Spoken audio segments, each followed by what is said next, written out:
We now do a Rumi story, and we've invited, and he has kindly accepted the invitation. He is from Turkey, and the instrument is called ney, a wind instrument.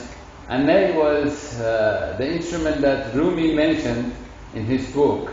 In his first verses, he talks about ney. And the man who plays ney is called Neyzen. And we are honored that he is here. He does the musical introduction. John does the background with sitar, whilst I read the story.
There, in ancient Persia, and specifically in the city of Qazwin, lived an ambitious young wrestler.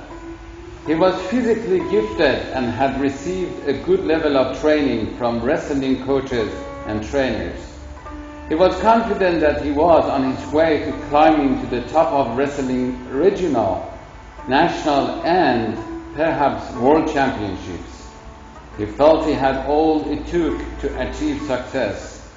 Being physically fit, being well trained, and ultimately having a good scale of cleverness as well as ambition, he felt that it was about time for him to go one step forward and obtain a tattoo that could be indicative of his aim in life as well as his power and might.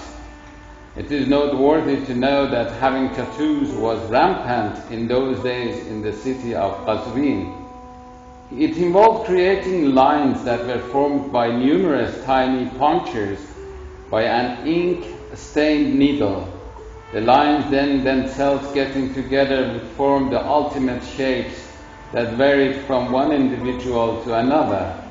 This was usually done in a public bath and by a person who practiced multiple tasks, including washing and massaging people. This person was called Dallak. One day, a wrestler entered the public bath and asked the Dallak to give him a tattoo in the shape of a ferocious-looking lion. Dallak asked him why he wanted that specific shape. He replied saying, "Because I want the public to know who I am, and also I would like to cast terror in the hearts of my opponents."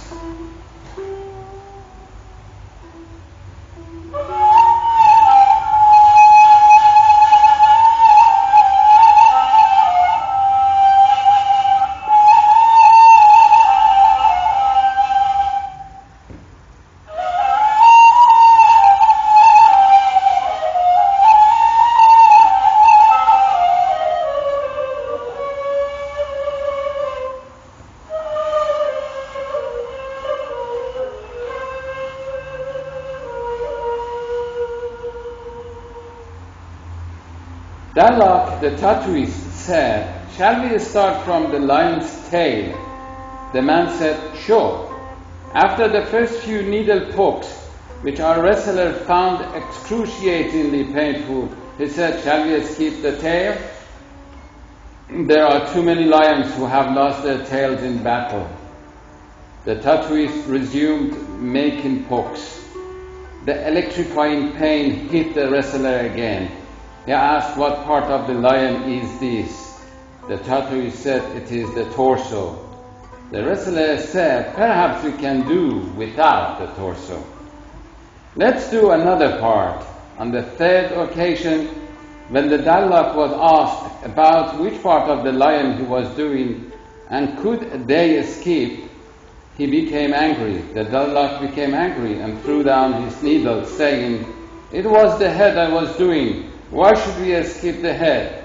He asked the wrestler mockingly, has anybody ever seen a lion without tail, torso, or head? The moral of this story is the significance of patience and perseverance in any endeavor that is hoped to lead to success. Cleverness, talent, training, and education alone are not enough. One has to be able to withstand the rough patches of life and its bitterness and pains and get through them in order to achieve success, or at least not to get broken mentally or psychologically.